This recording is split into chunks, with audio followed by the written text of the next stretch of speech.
because I've been trolling the internet since 1996, and I'm simply sick of it. I find it boring and kind of fruitless.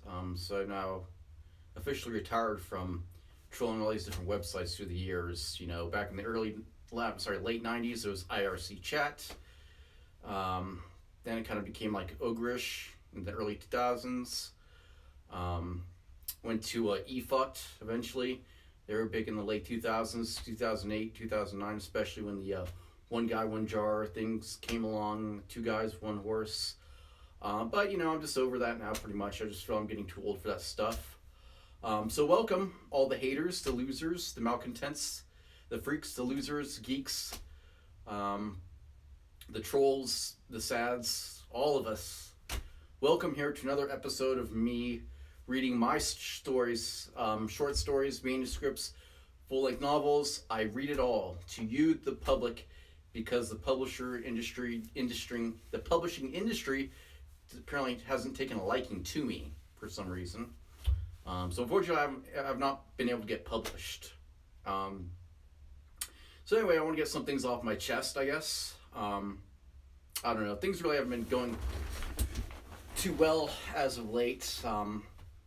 I'm trying to get to furthering, my education, job skills. So, despite being, someone who's diagnosed with autism earlier this year, I'm smart enough to at least get a, bachelor's in English, but not that great at networking, unfortunately.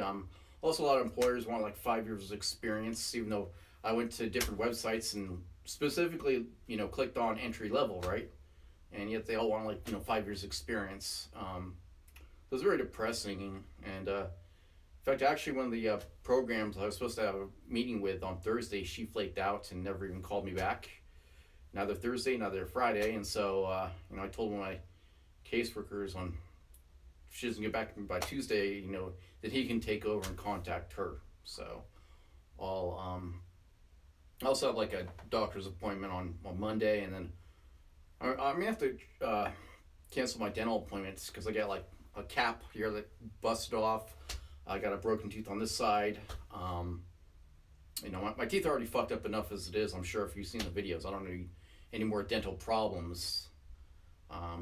Especially as I'm not even I'm 40 now, so not even. I don't think I'm that old, although I'm getting older. That's for sure. Not an old man type, but I'm starting to get up there though. I tell you. So anyway though, that's kind of like an update. So I'm trying to stay positive, as much as possible. I'm still trying to write my story. It's a new science fiction story. It's about the colonization of Venus. Interesting. I thought it'd be interesting because nobody's has a lot of people do the colonization of Mars. That's a big thing. I know that Titan, that one Netflix movie, that's about, of course, the colonization of Titan. Terrible movie, but that's kind of the basic premise of it. So anyway, though, mine is this old story of mine called Torn Lace I wrote 5 years ago. And if you guys have been reading it, so far from the viewers, I haven't really got a lot of viewers, but you can always go to my past broadcasts on YouTube, Retired Troll King. Those will be on there forever. That's a great thing about YouTube is that once you put the content on YouTube, it pretty much stays there, right? So anyway, though, for chapter 11, and kind of give like a kind of keep you guys in the loop here. Basically, it's where Marie is kind of like with her boyfriend, and they're kind of having dinner. But we find out that he's kind of like there's God, man.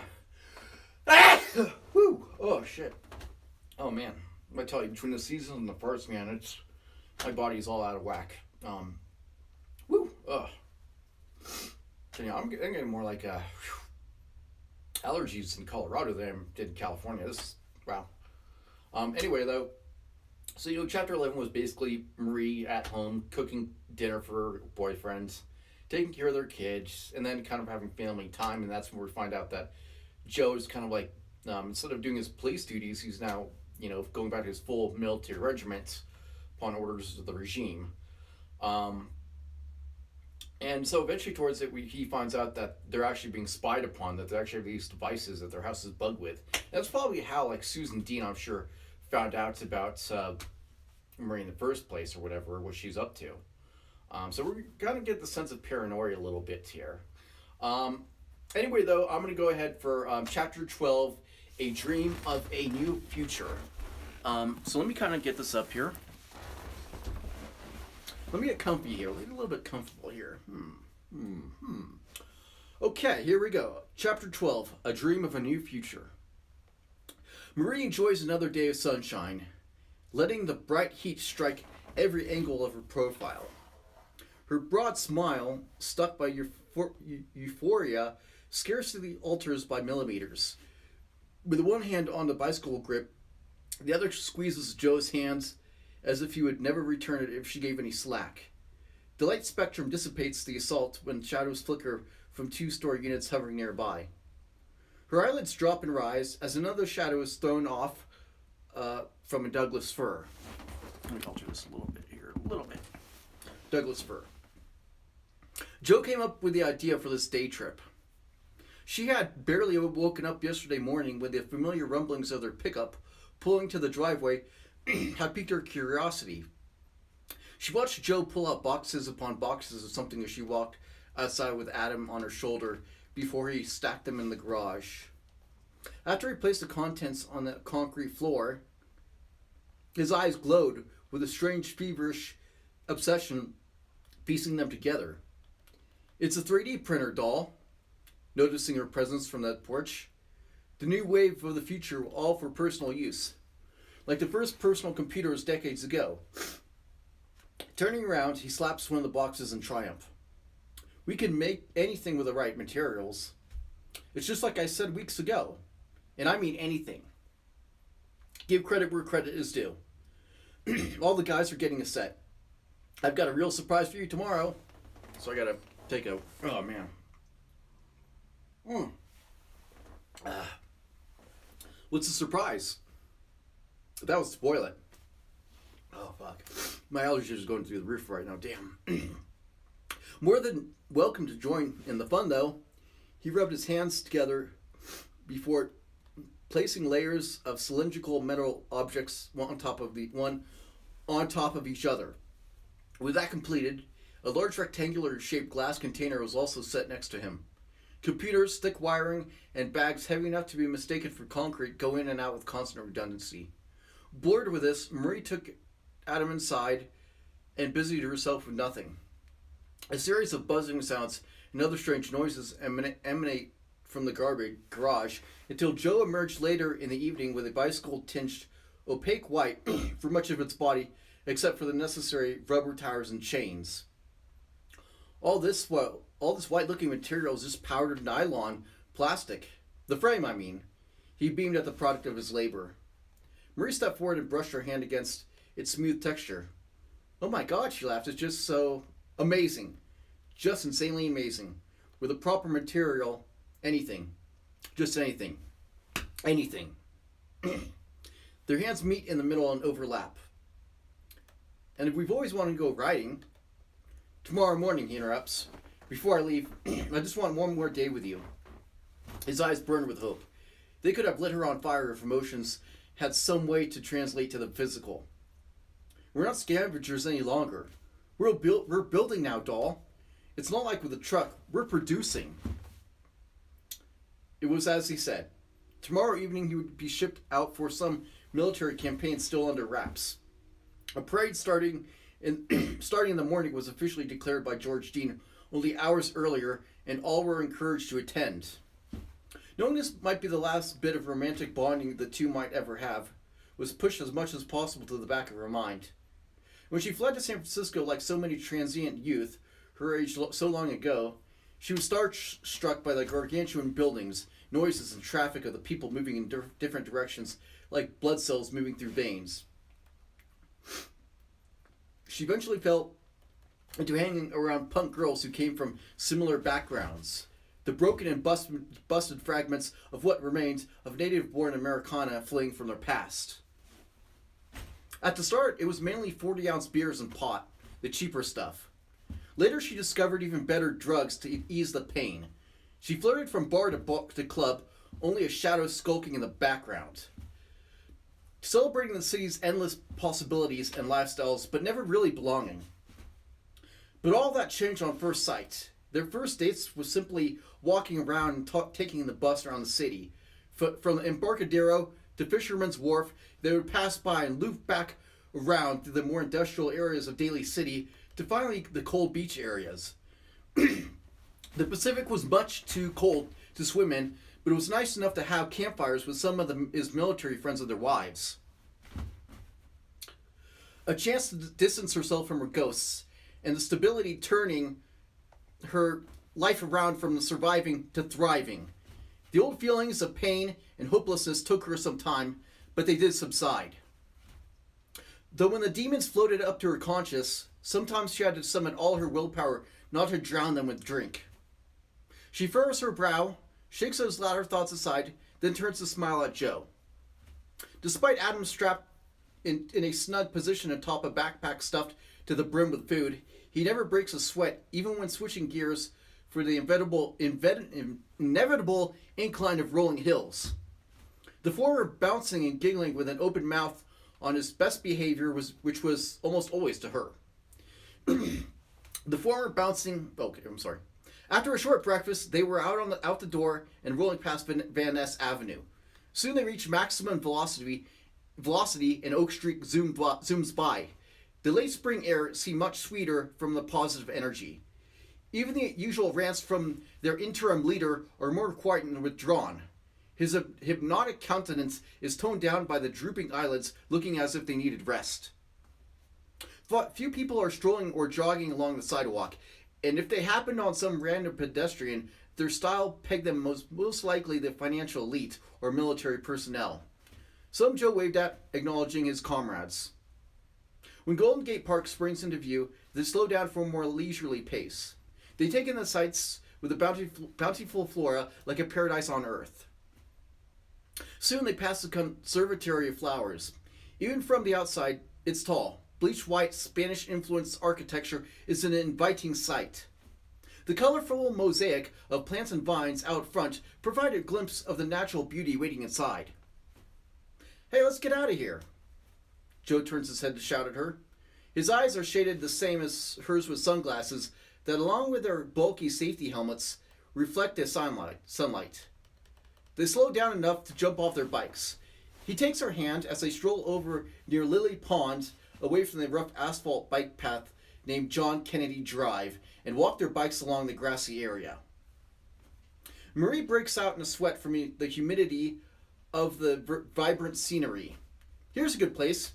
Good as any," Joe grunts. "Help get this monkey off my back, will ya?" "Cutest monkey I've ever seen, aren't ya?" She loosens the straps, then reaches around to pick him up with routine experience. She gently teases him while Joe pulls a large wool blanket from his pack. The blanket cracks with the force of his wrists as it settles down like a parachute. He sets the pack down as a portable anchor. The bikes are sprawled out a short distance. They engulf the handmade sandwiches and fruit. To wash us down, Murray produces a sparkling cider. "You remember our first date, doll?" he remarks. Her gaze rests on him laying on his back, staring up at the cloudless blue sky. She frowns at thought before a smile reforms. "I remember we had Italian back when restaurants were still a dime a dozen, and I think you had the shrimp pasta Alfredo. Yeah, it was turned out to be partially frozen. How nasty was that?" "Oh God, yeah, I remember. At least you got it on the house." "True that. Just don't forget the food poisoning as dessert." "Oh, it wasn't that bad. You had indigestion, I think. Honestly, I can't recall if that was from the dessert dinner or that crap movie we saw later on. We both were pretty bad." "I told you we should have just gone to the concert instead. Rockabilly just isn't my thing." In truth, crowds weren't his thing. She liked to believe the possibility if they met before the country descended into war, they would have eventually moved out to the city and lived in a small town somewhere up north, as far north as Medford. They might have been able to save up enough for a small house, and she would have enrolled in an esthetician or cosmology school for a new career. one scenario out of many she daydreamed over. Well, I think it might be sharp ties and stylish sports coats. I loved your sense of fashion. Chuckling, his torso rises from the ground using both hands as support. He watches her play with Adam, who's content with banging a twig against a grassy lawn. And I was impressed with your smile. I can't even remember what you wore. I was totally floored. she she blushes another smile. Those simple words always brought a swelling of joy in her heart. Another reason she fell in love with him in the first place. Well, besides the handsome face and body she barely kept her hands off of. It became repetitive to the point of annoyance. But the conversation turned anyway to what they would do when the conflict was over. We could just stay here, Joe shrugs. I'm sure with my service record, the new American Republic would just grant me perks up to yin yang. We already have the deed to the house. Have to admit, it's prime property that would only increase in value. How can I say no? She bounces Adam against her thigh, deep in thought, almost dropping him when Joe grabs her waist and pulls her forward onto his chest. All three are piled on top of each other in flesh and cloth pyramid. Would you still stay in the military? As a lifer? Probably, but I don't know. I might just decide to go back to school. I've always been good at math and working on cars, so I'm sure I could be of some use once the rebuilding starts. She rubs the side of her head against his chest. Out of the city? Maybe in the country?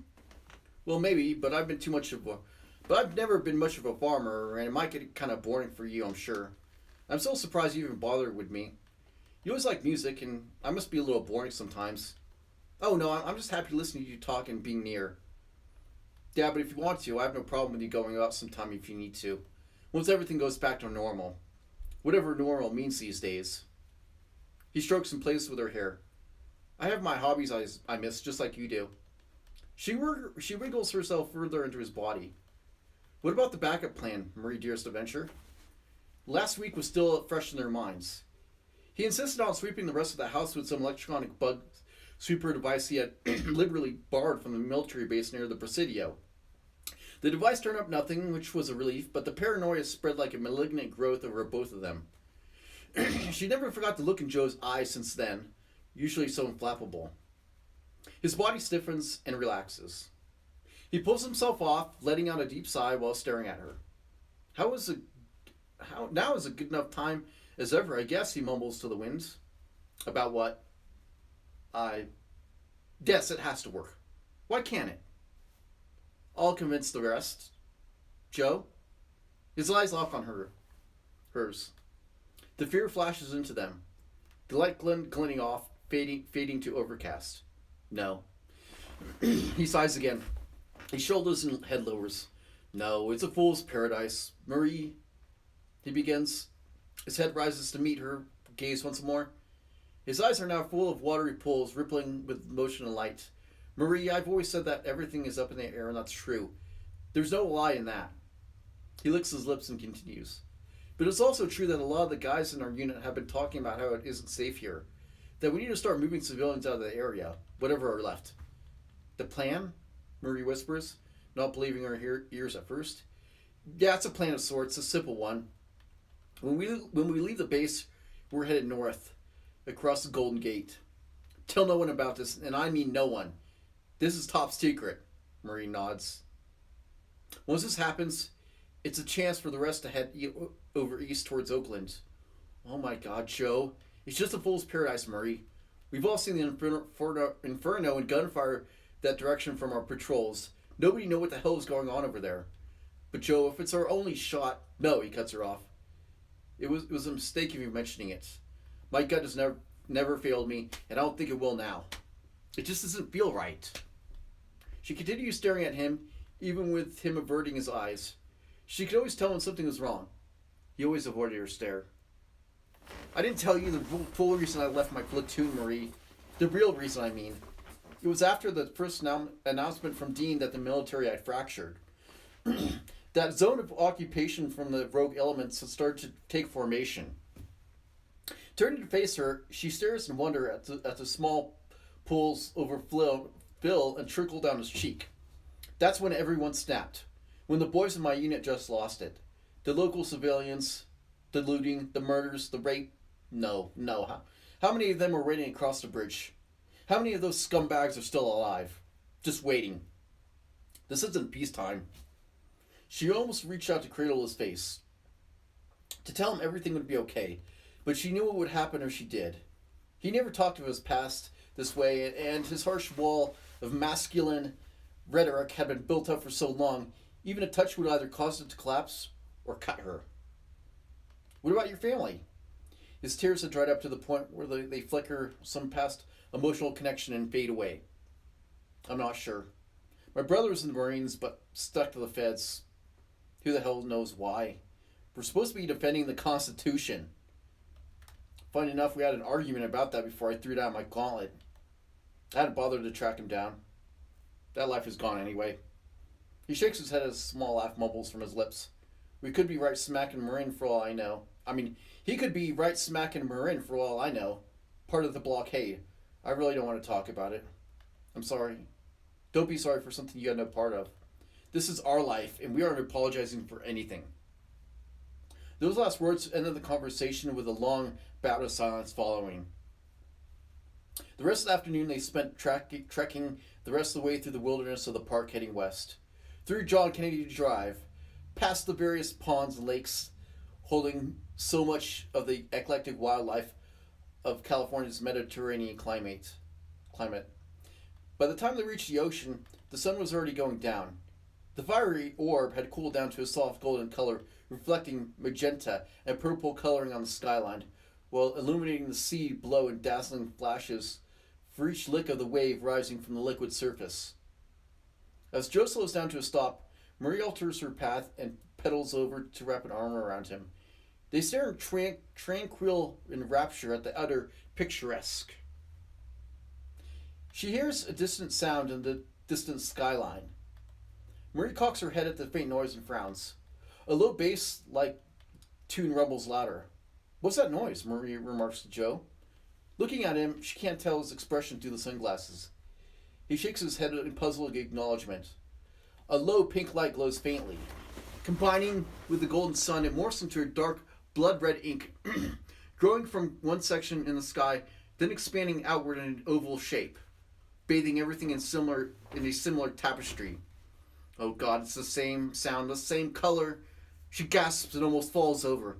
A new feeling swells over her. Her breath increases, and a familiar warmth spreads in her crotch.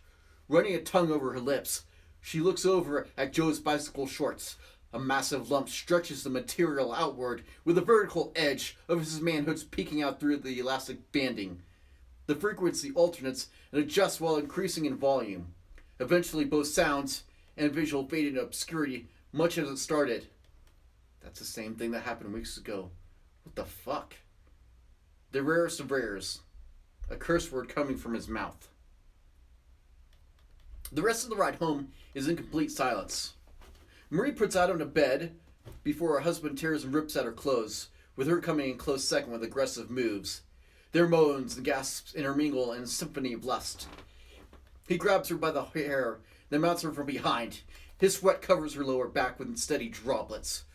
Caught in a jackhammer rapid pounding, she screams out an orgasm as he lets out his own roar of bliss and seeds her canal.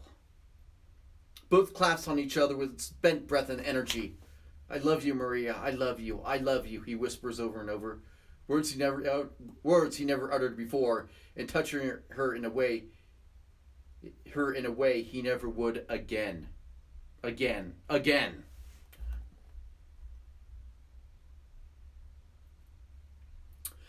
And that was the end of chapter 12. It's kind of a brief one, kind of sentimental one. Kind of one of the few ones that, for the most part, it's like there's no real violence in here. It's kind of like a tranquil moments between the two couples. Kind of get a little bit to know a little bit more about Joe and his backgrounds, and that he has a family with, but then, he values Marie and their son over his own immediate family, not even distant family. So we kind of discovered that both are kind of like isolated from their families or whatever remains of their families, and they're both in San Francisco. Murray, obviously, she came from because it was the exciting city, and obviously so many transplants, people from all over the country go to California, and I mean San Francisco too, especially. Um, so that's why she went there. Obviously, Joe is in San Francisco because of the military. George Dean is there, located in San Francisco. Um, so yeah, we kind of see them. The beginning of the chapter is Joe setting up this 3D printing machine to make out these parts for this bicycle, for this cheap bicycle. Um, so it's a reason for, I think he does feel bad in the sense that a lot of what he has, his material stuff, is what they pretty much stole for the most part. I mean, you can say that it's abandoned, but they still stole it though, right? The trucks and everything else, the house. That was somebody else's property that I just said, fuck it, we'll take it, you know? But this is like one thing I think that Joe feels like, you know, he kind of feels like he's kind of like a pull yourself up by your bootstraps kind of guy. Um, and so this is kind of him like feeling productive, you know, that like he's not, you know, kind of leeching off somebody or something, that he's producing something. Even though it's pretty, you know, must be a sad sight seeing like these little cheap bicycles, these little cheap plastic bicycles going down the street, and they're riding those bicycles around. Um, and so also like you said, kind of towards the obviously towards the end of the chapter, we see that strange pink light occurring. Those same sounds. Obviously, that is having an actual emotional effect on them. Um, it's almost like, you know, what's that author's name? The Call of Cthulhu. God, I have a brain fart right now, but you know the artist I know. You know I'm talking about, right? I forgot the guy's name. I should. I feel bad about forgetting it, but again, he wrote The Mountains of Madness, The Call of Cthulhu. But it's kind of like that same Cthulhu monster where it's like, for some reason, just the presence alone of those distant lights are causing the psychological impact. Obviously, people who actually saw the living embodiment of Cthulhu were supposed to have gone and driven insane. Um, so yeah, something's going to happen, and there's a lot of foreshadowing going on as well too. Like I said, we learned that Joe is going to be shipped out tomorrow. There's going to be a huge military parade. So look forward to that, you know, when I do my next reading. Obviously, something's going to happen with those lights. We don't know what, as an audience, so a little bit of foreshadowing. So that's something you can look to my past broadcasts. If you are somebody who's just, you know, just coming in, you know, just from some random site, you can look at my past broadcasts. If they've already been taken down from Twitch, I do have a YouTube, Retired Troll King. You can look it up, and my videos all of them are uploaded. In fact, after I'm done this, I'm gonna upload it to my YouTube account. So anyway, that's the end of chapter 12, and I'm gonna be reading chapter 13 either tomorrow or on Monday. Hopefully tomorrow. It depends how I feel. I haven't been feeling the greatest lately. Just all this bullshit that's been happening, and like you said, before I read this chapter, I'm just got really frustrated with the government, and I was supposed to have an appointment on Thursday, but I got flaked out off. It's for this vocational rehab thing. It's kind of affiliated with vocational rehab, and they flaked out on me. And I actually called the vocational rehab, and they, she acted like she didn't want to help me out or whatever. So I'm just dealing with that bullshit. So top of everything else in my life. So I don't know. I'll probably be doing another broadcast tomorrow, around the same time. Around it's right now. It's like 6:30 Mountain Time. So obviously, it's 5:30 Pacific Time. Well, like 8:30 East Coast Time, right?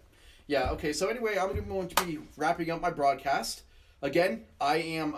You can look at my past Twitch broadcasts to catch up for the story, my storytelling, or you can go to my YouTube account, Retired Troll King. Yes, Retired Troll King, and all of my uploads of my past story reading, Torn Lace, will be on there. So thank you all. Have a good night. I will turn this off. Let me just do this. Bye bye.